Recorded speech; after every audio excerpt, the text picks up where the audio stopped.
Olá!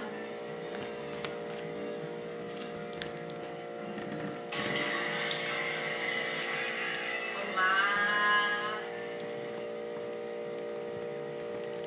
Oi, pessoal!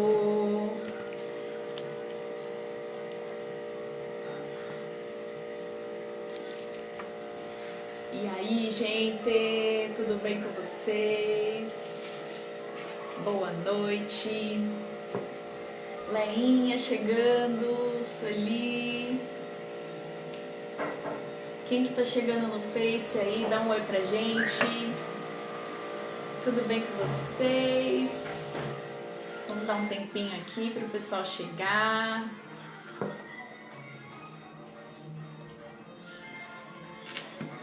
A Renata, Rebas, tá aí, Rebas. Firme e forte.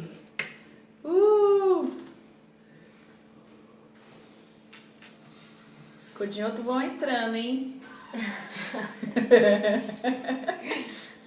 Pati, Catalane. Quem que tá aí no Face? Gente, dá um oi pra gente, poxa vida. Elis. E aí, pessoal? Sejam muito bem-vindos. Hoje a gente tá com outro cenário. Estou aqui nos aposentos da senhora Ruth, Oshiro. Marcão, a paz, Marcão. Tudo bom? Pastor Elias, ele está aqui. A Elis já tá perguntando, cadê o Pepe? Cadê o Pepe? Pepe tá dormindo agora. Já ele acorda. Aí, Denis. Tava travando, Elis? Eita, meu Deus do céu. Abençoa para que dê tudo certo. Ah, gente, muito bom. Bom, estamos aqui, né, diretamente da casa da Ru, da pastora do TBC Hermelino. Uhul! O Febrac Hermelino, maravilhosa, igreja amada, que a gente é apaixonado por essa igreja e esses pastores queridos. E hoje eu tô aí com o privilégio de estar aqui na casa da Ru. Eu sou muito suspeita para falar da Ru, porque eu sou fãzaça dela, né? E quando a gente tava bolando essa semana, Ru, para falar de mamães, eu fui pensando em algumas pessoas, né, que são referências pra mim, né? Então pensei na minha mãe, que eu não sei se ela vai aceitar esse convite ainda, porque eu tô achando que ela vai me dar um bolo. Ai. Eu acho que eu vou tomar um bolo da minha mãe, não sei nem se ela tá aí ouvindo, ela e meu pai. Mas eu pensei em pessoas assim que são referência pra mim, e você é uma delas, Rum. Ah, obrigada. Você é uma delas. A gente, não sei pra quem não sabe, né, mas eu vou contar porque pouca gente sabe disso, né, eu acho, né, que a Ru é sobrinha do pastor Elias, né? Como assim, né, o pastor Elias tem sobrinha japonesa, que negócio é esse? Né?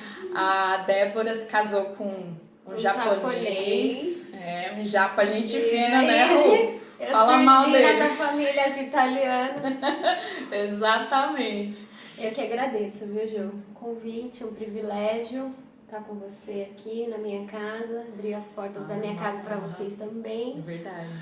Que estão assistindo a gente, compartilhando esse momento. E eu agradeço. Amém. E a Ru, assim, ela, além de ser referência como mãe, né? Eu vou dar um testemunho antes de passar para você, Ru, que eu sempre admirei o teu jeito. E ontem eu tava falando na live, a primeira live dessa semana eu fiz sozinha, né? E aí eu tava falando, embora eu não seja mãe biológica, sou mãe de coração, né? Mas eu sei que, e aí eu posso dizer isso, que mãe, ela tem muito mais do que a experiência de gerar, que é incomparável, né? Não dá pra comparar, com certeza você é outra Ru depois da primeira gestação sua, né? Mas independente disso, eu creio que Deus nos deu um instinto, né, materno, de cuidar essa coisa. E eu te conheço antes, né, da vinda dos meninos. né, da primeira gestação, antes disso, do casamento, né? Eu tive o prazer de te conhecer e assim, eu vejo em você, acho que eu nunca te falei isso, tô falando aqui, ó, diante das câmeras. Ai. Eu vejo e eu reconheço em você esse instinto, desde antes. Você sempre teve esse instinto de cuidar. Você sempre foi assim, com o seu irmão, com a sua mãe, com seus tios, com a sua avó. Você tem esse instinto de cuidar muitas vezes. Quantas vezes eu vi isso lá na casa, né, da minha sogra? Você correndo atrás, amparando um ao outro, né? Você sempre foi muito abraçadora assim da sua família, né? Se é que existe essa palavra, mas eu vejo que você tem uma admiração enorme pela Raquel, por Dera também, que é uma mulher sensacional. Só que eu queria dizer que você tem isso também. Obrigada. É verdade. Muito grande o elogio. Vocês estão ouvindo aí, é o meu menor. É o Tutu. Ele pega fogo. Mas eu agradeço, Ju, mesmo. Eu tenho mesmo essa coisa do cuidado, de voltar a atenção. Tô o tempo todo ali com a minha mãe, né? Cuidando para que esteja tudo bem. Mas é um grande elogio. Obrigada. E a gente queria ouvir um pouquinho de você, que a gente sabe que você tem esses dois pequeninos aí que são ligados no 220, o Tutu nem se fala, né? Nossa. E eu queria que você compartilhasse um pouco da tua experiência, né?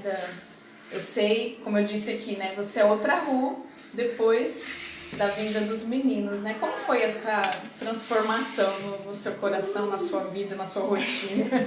Foi total, foi 100% a transformação. Não sei se as pessoas sabem, mas eu sou formada, eu tenho uma profissão e eu me dedicava 1000% à minha profissão. Então eu era 100% Albert Einstein, que era a instituição que eu trabalhava. Então eu vivia lá, tudo meu era praticamente lá. E às vezes eu nem voltava para casa. Eu dobrava plantões e pra mim tava tudo bem, assim, ter essa rotina. E aí tudo mudou depois que o Pedro nasceu, porque essa rotina continuou ainda na gestação do Pedro, né? Mas depois que ele nasceu, aí mudou. Aí eu tomei a decisão de abandonar minha carreira, né? Por um período indeterminado, para me dedicar completamente à maternidade. Aí eu senti que era o momento, então eu voltei à maternidade. E como que foi deixar a carreira assim? Foi difícil no começo? Eu acho que foi no momento certo que eu fiz isso. Então eu já estava estabilizada, eu já tinha conquistado o cargo que eu queria. Então assim, eu estava bem naquele momento, né? Não tinha aquela coisa, quando eu for, quando eu estiver, né? Então eu já estava tranquila, então foi bem mais tranquilo pra mim. Eu entendi que era o momento, orei bastante no Senhor, para que isso trouxesse paz ao meu coração. E não aquele sentimento. Ah, puxa, podia estar trabalhando, né? Fica aquela luta, né? Mas como veio no momento certo, foi o Senhor que preparou o momento e a forma como aconteceu também. Eu não sei, aí você pode dizer melhor do que eu. Eu acho que o arrependimento maior é de não ter ficado 100% desse tempo, né? Que é um período tão importante do crescimento das crianças, né? Acho que você se arrepende de ter tomado essa decisão? Não, né? Não, não me arrependo não. Claro, quando eu ainda tenho contato com as minhas amigas, minhas colegas de trabalho, algumas eu ainda tenho contato. E aí, de vez em quando, elas mandam fotos em simpósios que eu costumava ir, né? Apresentando trabalhos científicos que eu costumava fazer junto com elas. Então, assim, nesses momentos eu sinto assim, ai meu Deus, eu queria estar participando e tal. Mas aí, em seguida, vem os meninos, eu já esqueço. Esqueço mesmo, que é tanta coisa que tem pra fazer. Literalmente eu nem lembro mais. Simpósio, o quê? Mingau, fralda? Não, nem sei o que é simpósio.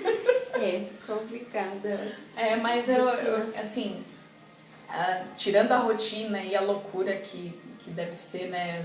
2 crianças pequenas. Eu conheci os meninos pequenos, mas eu acho que foi numa fase um pouco mais fácil, assim, de lidar. Cheguei a dar banho no Gessé, no comecinho, mas acho que essa fase é a que exige mais atenção, né? O tempo todo. Principalmente o menor, porque filho é uma coisa muito única. Né? Eles são gerados, podem ser gerados na mesma barriga, como foi aqui em casa, ter os mesmos estímulos, comer a mesma comida, sabe aquela coisa? E eles são completamente diferentes. Completamente diferentes. Olha Um do só, outro. de personalidade. De tudo. O ritmo é diferente, a personalidade é diferente, a resposta ao estímulo é diferente, ao mesmo estímulo. Então, assim, eu procuro me adaptar a eles, né? Eu já sei como eles são. Então, eu sou bem específica com os dois, assim. A forma de tratar, de lidar. Quando veio o Tutu, você imaginava que ele seria tão diferente do Pedro? Eu não tinha muita ideia, assim, na minha cabeça ia ser mais ou menos o Pedro. O Pedro é mais tranquilo, né, ele chora bem pouquinho, e ele, assim, eu achei, na minha ingenuidade, que seria assim, mas completamente diferente. Caramba, como pode, né? É incrível isso, porque a criação é a mesma. É a mesma. O jeito que É você incrível, cria. é deles, assim, você vê que é dele. Aí eu não posso suprimir algo que é natural nele, né? Mas eu preciso que ele controle algumas coisas. Por exemplo, assim... O Arthur, É. a questão da ansiedade, né? Apesar dele ser pequeno, ele é ansioso, ele quer as coisas pra ontem. Ele pede uma mamadeira, ele não consegue esperar, por exemplo. Sabe? Ele já abre o berreiro, então assim, o que eu faço? Eu tento controlar isso nele. Então eu vou explicando que a mamãe vai fazer, tem calma.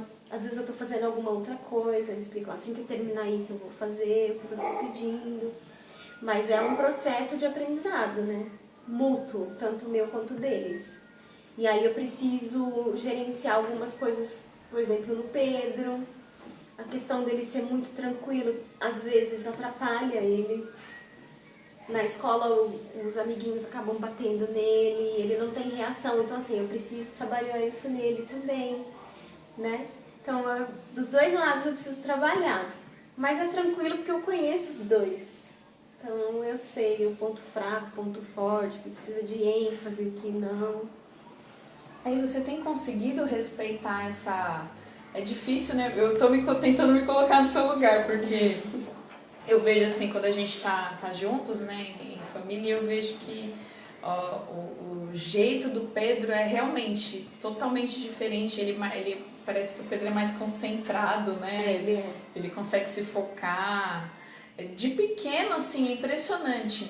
Você sente semelhança com você, com o pastor Mateus ou com mais alguém da família? Todo mundo que conhece a gente, assim, né, diz que o Arthur sou eu e o Pedro é meu irmão. Que a história tá se repetindo. O jeito, a forma, tudo. Então, todo mundo fala, o Arthur é você e o Pedro é seu irmão. Na semelhança de serem tão diferentes. E o Tutu, pelo jeito, ele vai ser o piadista da casa, né? Porque ele é cheio da graça, né? Ele é. Ele é maroto. A Drica, a Drica Santos aqui no Instagram. Isso. A Drica, não sei se você já conheceu a Drica, acho que não. A Drica congrega lá conosco e ela tem gêmeas. Ai, e ela divide às vezes com a gente, que é absurdamente diferente. Acho que ela tá falando aí, a mais nova é causadora, ela gosta de causar. A outra parece que ela é mais sossegada, né? Só pela personalidade, pelo temperamento, é o jeito de diferenciar uma da outra, porque elas realmente são idênticas, nasceram assim no mesmo minuto, mas assim, são pessoas completamente diferentes. É porque são pessoas, né? E as pessoas são únicas. né, em sua essência. Por mais que sejam gemelares assim, né, são únicas. Tem seu jeito, sua forma de fazer as coisas, de compreender.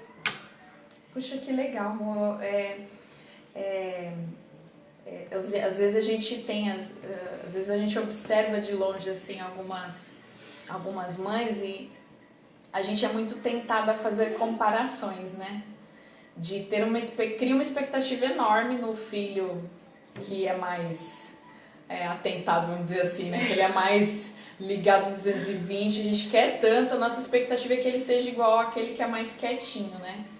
E aí a gente põe uma expectativa no filho desnecessária, né? Que conselho você dá pra mãe que faz isso? Porque é realmente tentador, de certa forma. A gente precisa respeitá-los, né? Claro, dentro dos limites. Né? Eles precisam ter limites, eles precisam saber até onde isso é bom pra eles ou não. É o que eu tento fazer aqui em casa com os meus. Mas tem outras coisas que eu pego pesado também. Que, sabe, que eu não gosto, que eu não quero. Questão de birra. Eu tô nessa fase, né, gente? Tô vivendo essa fase. Um tem 4, o outro fez 2. Mas eu não posso mudar o jeito do Arthur. O Arthur é reclamão, ele é chorão, ele é causador. Mas dentro disso, o que eu preciso fazer como mãe é ensiná-lo a usar isso para benefício dele. Muito bom. Sabe? Estimular para que isso se torne um benefício e não uma desvantagem, digamos assim, sabe? Aí é que é difícil você vai pisando em ovos, né? Até eles entenderem, compreenderem, terem a capacidade de fato entender. Mas é aos pouquinhos, é contra-gota, né? É uma dose diária ali que eu vou fazendo, mas eu já tenho essa percepção. Porque essa personalidade deles vai levá-los para conquistas diferentes, né? Claro. Esse jeitinho do PP concentrado, focado, sensível, né? O PP é sensível, né? E vai levá-lo para uma conquista diferente da do Arthur, né? O Arthur vai romper, ele vai pra cima e ele vai derrubar o que tiver na frente dele, né? Então é muito bacana essa percepção que você tem já deles tão pequenininhos, né? Uma vez eu vi uma ministração, acho que foi até ali no Jacuí, uma psicóloga que ministrou, ela deu exemplo do próprio filho, né? Que ele queria porque queria um jogo de videogame lá violento, né? E ela não queria dar pra ele. E ele estava determinado que ele queria o jogo. E aí ela queria suprimir aquilo nele, porque a determinação dele realmente era um dos pontos mais fortes da personalidade dele, né? Que ele insistia até ele conseguir, ele ia. E aí ela disse uma frase pra ele que foi determinante, assim, ele entendeu e aí na hora ele parou de insistir, mas ele não deixou de ter aquela sede, né, de conquistar. Ela disse pra ele assim, olha, você é muito determinado. Quando você crescer, menino, quando você crescer, você vai conquistar o mundo com esse teu jeito. E eu vou estar lá para aplaudir, você vai romper, você vai arrebentar quando você chegar na sua fase adulta com esse seu jeito. Continue assim mesmo. Mas isso não quer dizer que eu vou dar o videogame pra você. Isso não vai mudar a minha posição, porque eu também sou assim. E foi muito legal, porque aquela sacada ele já teve na hora, né, da fala dela, né? Ele entendeu que a personalidade dele é ok, mas isso não quer dizer que ele vai conseguir tudo que ele quer, né? Mas tá certo, são os limites. Todo mundo tem que ter limite. Tem que ter uma base, sabe? Até aqui eu posso, daqui em diante eu não posso, isso é bom pra mim, isso não é. Eu acho ótimo essa questão do Pedro. O meu Pedro tem muito isso. Quando ele quer, ele fica. Mas aí o que eu faço? Eu tento conversar com ele de diversas formas até que ele entenda que aquilo não é bom pra ele. Então, se eu falo de uma forma e não alcança, aí eu procuro outra forma de falar a mesma coisa, até que tem uma hora que ele compreende mesmo e para, sabe? Eu não vou suprimir isso nele, porque isso é bom pra ele. Mas ele precisa aprender a lidar com isso de uma maneira saudável. Sim, muito bom. Sensacional. É difícil. É muito difícil, eles não veem o manual. Poderia, né? Poxa vida, viu? Eles Deveria não veem com vir. manual, não. É um desafio arrumar tudo que é argumento, porque eles têm argumentos muito bons, né? Desde pequenininhos. Gente do céu, misericórdia. Mas Deus dá uma graça, né? Dá. Eu acho que depois que gera... Porque tem algumas coisas que de verdade a gente não se imagina. Olha quem tá chegando. Alguém tá chegando aqui, Pediu, ó. muito Aí, Elis! Pedi. Tem algumas coisas que a gente não se imagina fazendo. Teve alguma coisa que você não se imaginava fazendo quando você era... Antes de ser mamãe? Tudo, porque eu achava que a maternidade era perfeita, assim. Por quê? Porque eu não era mãe. Então eu olhava a birra de alguma criança fazendo birra e falava, ai, comigo vai ser diferente. Meu filho não vai fazer isso. Entendeu?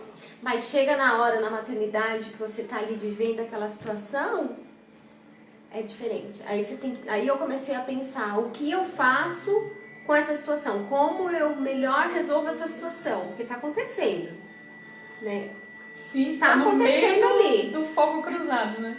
E na minha cabeça era uma maternidade perfeita, onde eu falaria, ele obedeceria na primeira, sabe? Aquela coisa. A casa seria eternamente a casa que eu tinha antes deles, e não é. Eles têm o tempo de brincar, tem as fases que eles vão passando, a fase do descobrimento das coisas, depois a fase do testar os limites.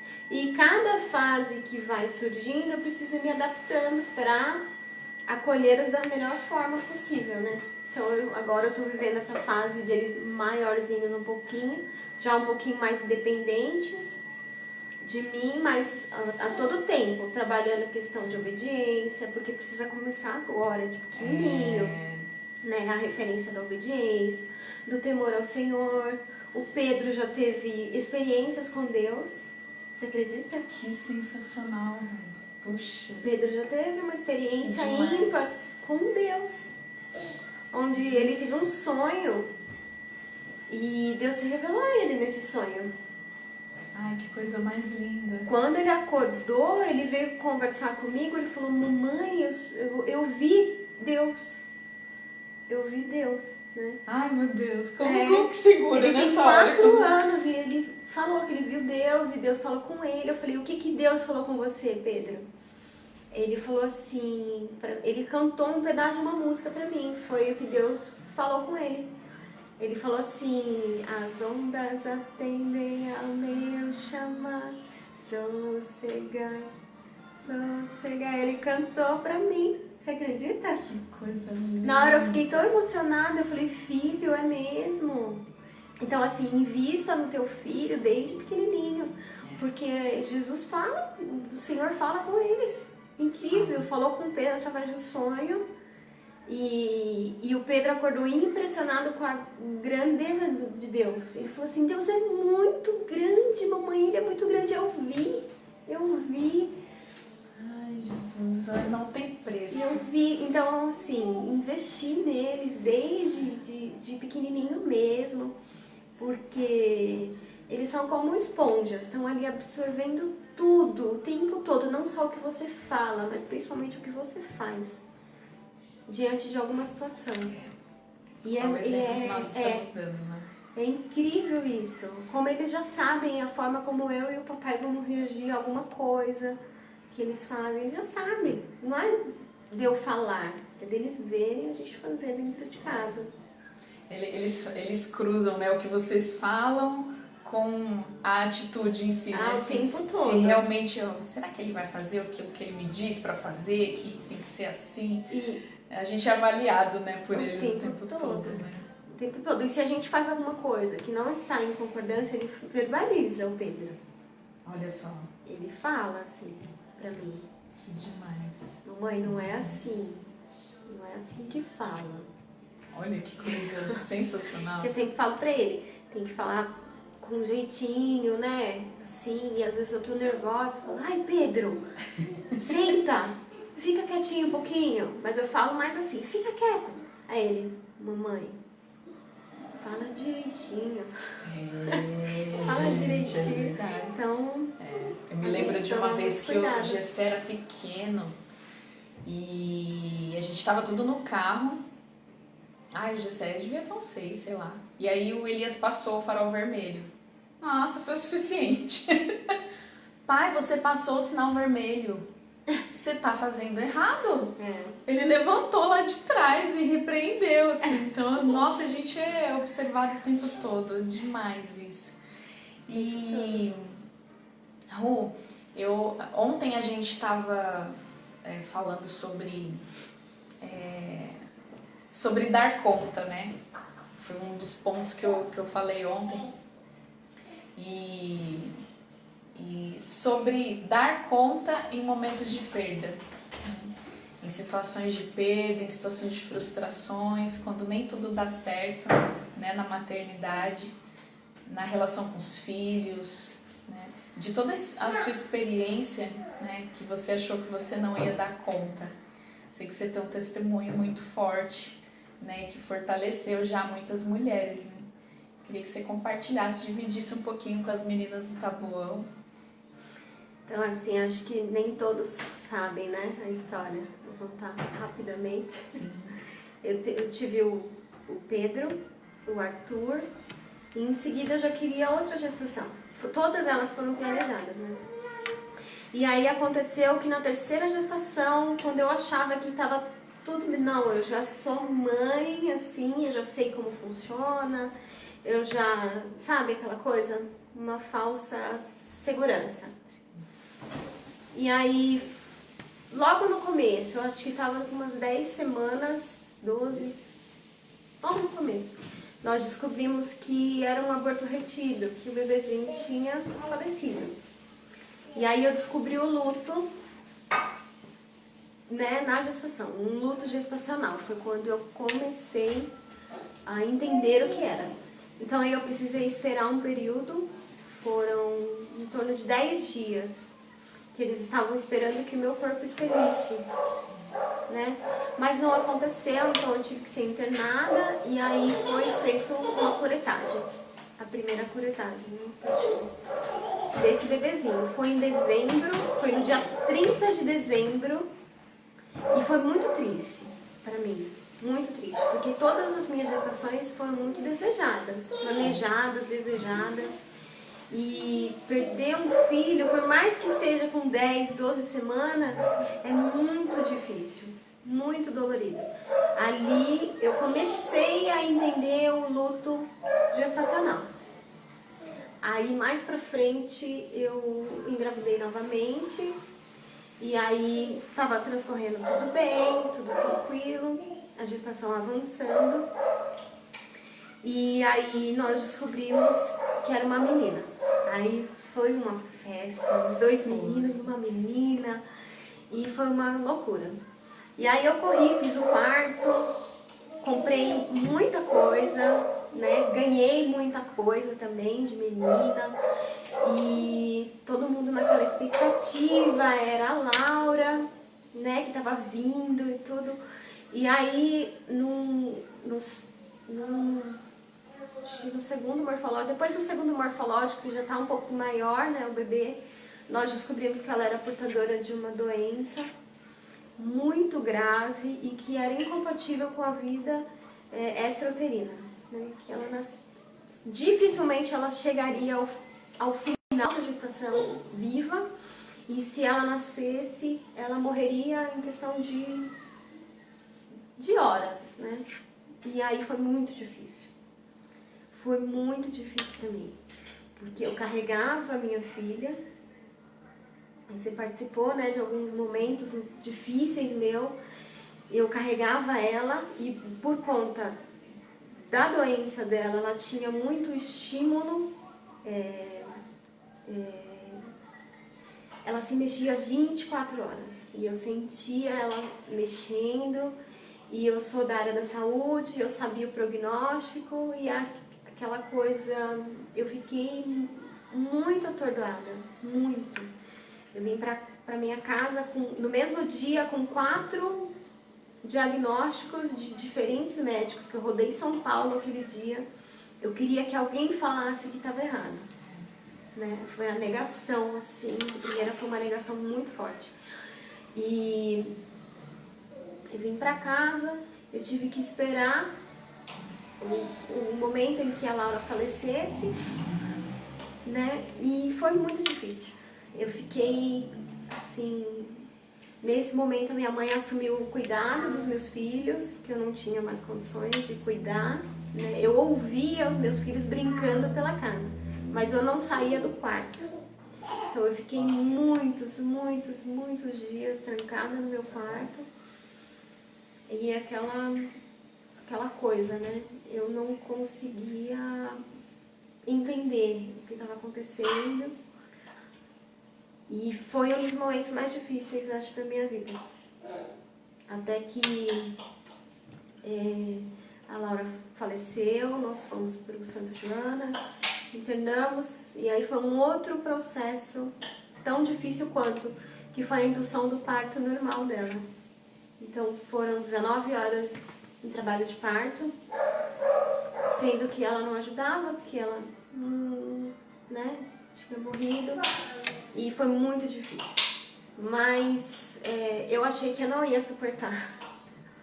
Por muitas vezes eu achei que eu não ia suportar. Tanto o processo, esperando a Laura morrer, esperando o dia em que ela pararia de se mexer na minha barriga, quanto na indução do parto. Porque eu sabia que ela ia nascer, mas que ela não tinha vida. E eu acho que foi uma experiência que me mudou muito como pessoa. Me fez me enxergar mais dependente de Deus. Sabe? Aquela falsa segurança, na verdade, é falsa mesmo, ela não existe. Aí foi o momento em que eu mais precisei de Deus.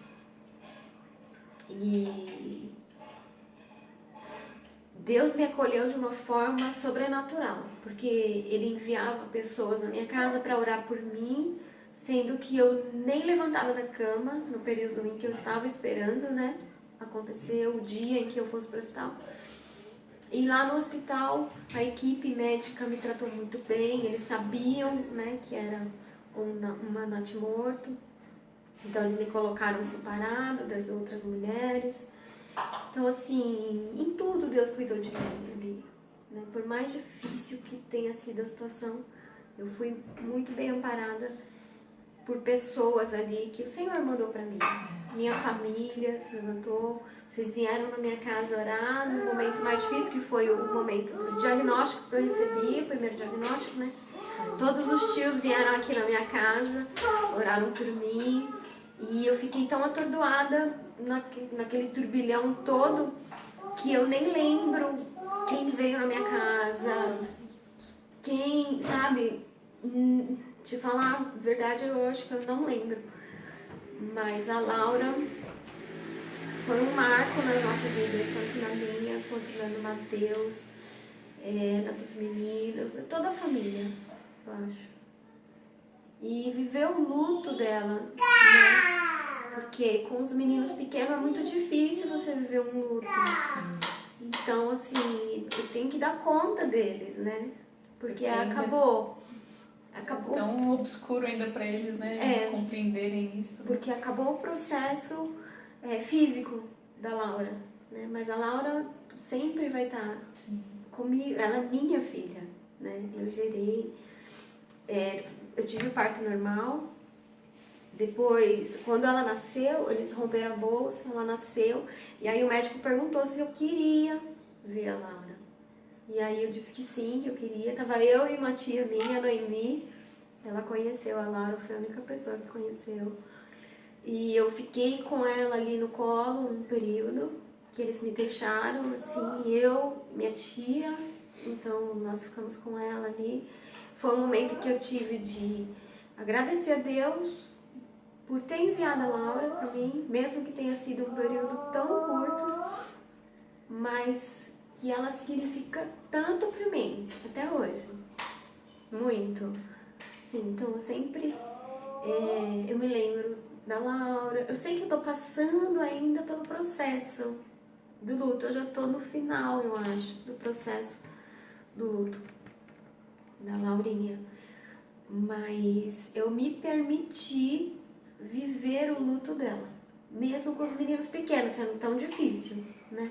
Então eu me permiti ter esse momento, momentos em que eu chorava, momentos em que eu estava mais tranquila. Então os meninos viveram isso comigo. O próprio Pedro falava pra mim: mamãe, por que você tá chorando, né? Aí eu, ai filho, que a mamãe tá com um dodói. Aí ele, aonde? Que ele queria dar beijinho pra Sarah, pra me ajudar. E aí eu dizia, ó, o dodói da mamãe é aqui dentro, aqui dentro. E aí eu falava pra ele: ora pela mamãe, né, pra mamãe ficar melhor. E aí nesse momento ele orava por mim. É incrível. Ele orava por mim. E os meus filhos me ajudaram muito no processo do luto, que até hoje eu ainda passo, da Laura. Tem momentos que são mais fáceis, tem outros que são mais difíceis, mas mãe é um negócio tão, assim, de Deus, que o filho não precisa nascer para você amar incondicionalmente. Porque se a Laura tivesse sobrevivido, eu queria ela do jeito que ela fosse, sabe? Eu vejo isso, o amor de Deus por nós. Porque por mais que a gente dê trabalho, por mais que a gente, sabe, Ju? Nós não somos perfeitos, mas Deus nos ama de uma forma que a gente não compreende. E eu compreendi isso na maternidade. Eu compreendi melhor isso, essa questão de que, mesmo de qualquer forma, Deus nos ama. De qualquer forma. Mesmo que fosse de qualquer jeito, eu queria ela, sabe? E o amor de Deus por nós não chega nem um pouquinho do meu, porque eu sou tão pequena, né? Eu sou tão insignificante diante da grandeza do Senhor. Aí eu consigo descansar na bondade do Senhor, sabendo que Ele me ama muito, infinitamente mais do que eu amo a minha filha, né? Infinitamente mais. E isso me faz ter forças para seguir, para continuar. E são situações que a gente não consegue controlar. São situações que surgem, mas o mais importante nisso tudo é como você lida com a situação. Porque ali, na situação da Laurinha, eu tinha duas opções. Uma, eu ia ficar revoltada, né? Não quero saber de mais nada, entender. Ou a outra opção era entender qual era o propósito de Deus para minha vida com aquilo. Sabe, eu vou passar por isso, eu vou ver a minha filha morrer, eu vou viver isso, mas como eu vou reagir diante disso é o que muda. É o que muda tudo, sabe? Então eu decidi ali, pela graça de Deus, que eu iria depender mais de Deus ainda, sabe? Ao invés de ficar revoltada, porque algumas pessoas ficam, né, no processo do luto, tudo. Não, eu resolvi ter gratidão ao Senhor, porque o que Ele já fez por mim. Então aí eu voltei assim, e comecei a agradecer mais pelos meus filhos, pelo Pedro, pelo Arthur. Então eu comecei a ver a bondade do Senhor até o dia de hoje, na minha vida. Ele levou a Laura, né? Eu não tenho hoje o privilégio de cuidar da Laura como eu queria, de estar com ela como eu queria. Mas eu entendi que foi o querer do Senhor. E que ela é dele. E que ele a levou. E que eu preciso ser grata pelo tempo que ela esteve comigo. Se foi muito, se foi pouco, ele é quem sabe, né? E eu tenho trabalhado isso diariamente, eu trabalho isso em mim. Eu não consegui desfazer o quartinho dela ainda. o processo ainda, coisas, algumas coisas dela eu já guardei, outras eu já doei, mas eu respeito muito o meu momento. Exatamente. Sabe? Até onde eu vou, até ou não. O Matheus me respeita muito também nessa questão, minha família. Então, é aos poucos, é aquela coisa, não se cobra tanto, sabe? Eu tenho ido por caminhos em que o Senhor tem trazido sobre a minha vida a paz que excede todo entendimento. Eu tenho sentido paz, tranquilidade, mas eu vou conforme vai dando. Um dia eu mexo nas coisas dela, guardo um pouco, outro dia não, sabe? Aquela coisa. Um dia eu dou algumas coisas, outras coisas não dou. E tranquilo. É saber lidar com isso, sabe? A questão de se cobrar muito é muito triste. Isso eu vejo muito que o processo, né, de um luto e esse equilíbrio ele é essencial para isso acontecer, né? Porque nós viemos de uma escola, né? Sua mãe é cristã, né? Os irmãos ali cresceram no Evangelho, eu também cresci no Evangelho, você também. E a gente veio de uma escola, né? Eu gosto de chamar assim, né? A gente veio de uma escola em que a gente aprendeu, né, da nossa geração anterior, que crente não sofre. O crente não pode ser derrubado por nada, porque nós somos mais do que vencedores. E todo aquele discurso, né, que a gente sempre ouve. E aí, no momento de aflição, no momento de tribulação como esse, a gente ainda está nesse processo de maturidade, né, para entender que esse momento ele precisa ser realmente respeitado, né, porque é como se a gente estivesse sem fé, né, aos olhos de uma geração que aprendeu isso, né, que a gente não tem fé, que a gente esmoreceu, está com a nossa fé fraca, estamos distantes da presença de Deus, e na verdade é um momento que até o próprio Deus realmente entende e ele permitiu, né? A gente vê no Velho Testamento, né? Tem famílias que ficavam dias, meses, né? Enlutadas, famílias, né? Meses enlutadas e também meses fazendo festa, né? De celebração, de casamento.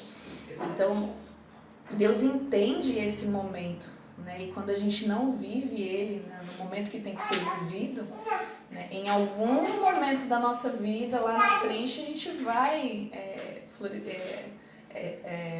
reviver isso de uma forma exatamente. até prejudicial, né? Prejudicial, exato. Então, nós precisamos realmente viver esse luto no momento que precisa. E aí, quando eu digo equilíbrio, né, a gente precisa ter esse momento respeitado e, ao mesmo tempo, ver que até nisso, Deus toma para si glória, né? Deus toma para si louvor. Até num momento como esse, o nome dele é glorificado porque ele é soberano e ele expressa o amor dele por nós, né, até nesses momentos. E sabe, Ju, hoje eu me sinto mais do que vencedora. Eu acredito. Porque eu achei que eu não ia conseguir passar pelo que eu passei, pelas situações que eu passei. Você sabe algumas coisas, né? Eu acabei nem falando muita coisa nesse período mais difícil. Mas depois da Laura eu ainda tive mais 5 cirurgias intraútero, todas voltadas ao parto da Laura. Então eu achei que eu não ia conseguir. Muitas vezes eu falava, meu Deus, eu não vou de novo, eu vou para o centro cirúrgico de novo. E hoje eu me sinto mais do que vencedora, porque apesar das situações, hoje eu tô aqui falando para você da bondade do Senhor, da benignidade, da longanimidade do Senhor. Por quê? Porque eu achei que eu não ia conseguir, e por mim mesma eu não conseguiria.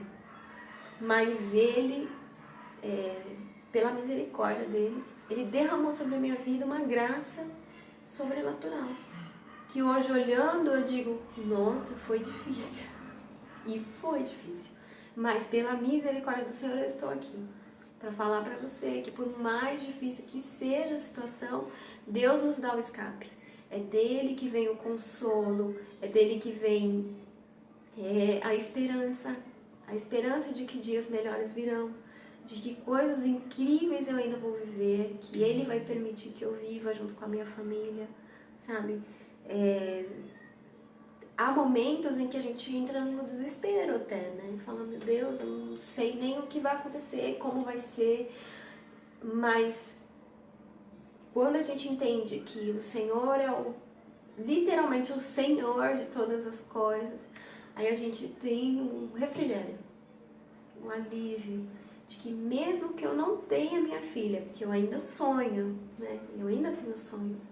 Mesmo que eu não tenha minha filha, eu estou contente no Senhor, sabe?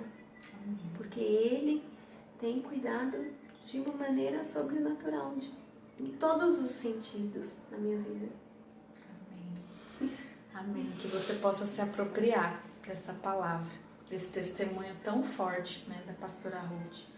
Que o seu coração aí se encha de coragem, no meio das perdas que você já sofreu.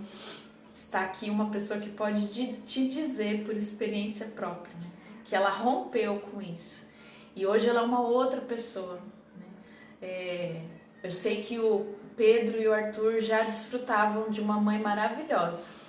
Mas agora, depois de uma experiência como essa, o Senhor está dando de presente para o Pedro e para o Tutu uma mãe ainda mais forte, ainda mais cheia da presença dele, ainda mais plena da experiência que Deus pode proporcionar, né, através desse momento tão difícil, mas que com certeza transformou, né, de dentro para fora.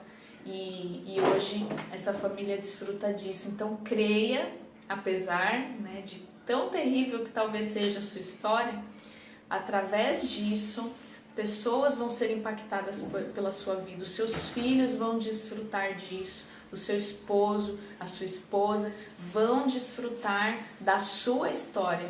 Não ignore a sua história, o Senhor faz coisas extraordinárias através dela, né, nas nossas vidas. Demorou um pouquinho. Deixa eu ver, tá acabando, né? Tá acabando. Coração. Demorou um pouquinho pra eu conseguir falar sobre isso. Demorou um pouquinho. Deixa eu vir mais pra cá. Aí, melhorou? Demorou um pouco pra eu conseguir falar sobre isso. Sem me debulhar em lágrimas. Mas a superação. E que você entenda. A Pri. A Pri tá aí. Pri. Gente, eu creio que nós vamos... Que você possa se apropriar dessa palavra e em nome de Jesus, que você saia daqui desta live hoje, se apropriando e em nome de Jesus aplicando aí dentro da tua casa. Isso é testemunho de vida, isso é testemunho de vitória. Gente, eu tô empolgada. Que eu até engasguei. Não é corona, tá? Fica tranquilo.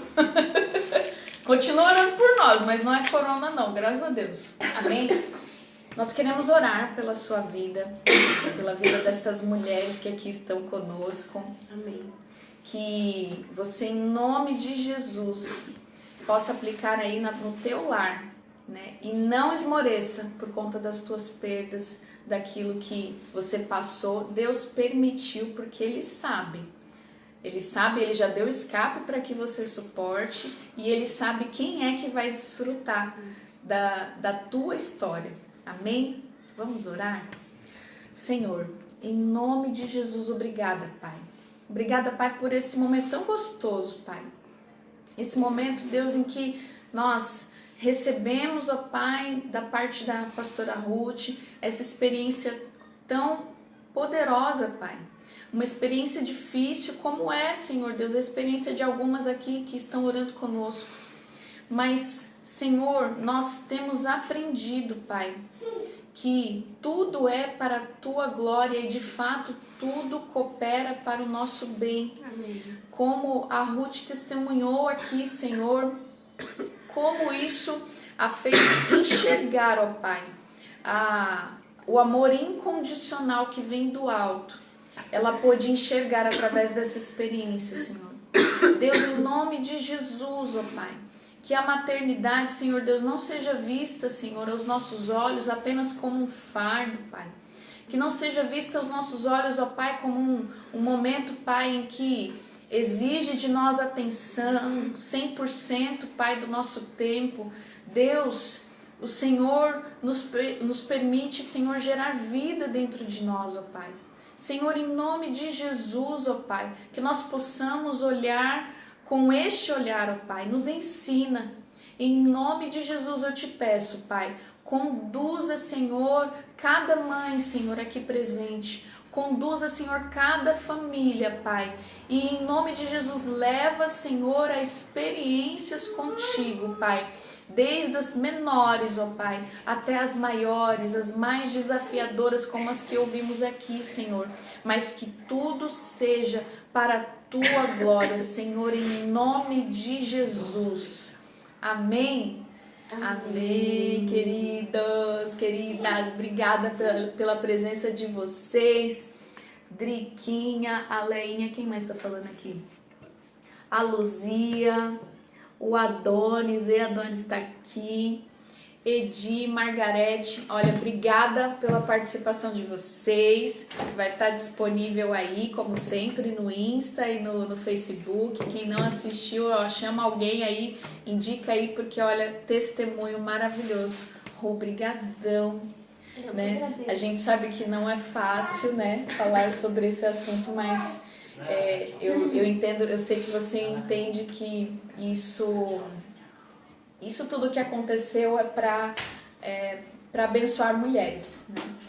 Para abençoar, para que elas realmente se encorajem a permanecer, não sair da posição, como você tem feito. Você tomou uma decisão e uma sábia decisão, e essas mulheres vão agir dessa forma também através do teu testemunho. Amém. Amém? Deus abençoe você que está aí, a nós que estamos aqui. Desculpa, eu me engasguei. Eu tava pedindo água aqui, gente. Poxa vida. Ô, produção. Tarde demais, ô, produção. produção. O Tutu exigiu muito da produção. Gente, beijo pra vocês. Dá tchau, Tutu. Tchau. Ali, um feliz Dia das Mães. Feliz Dia das Mães. A todos. Beijo.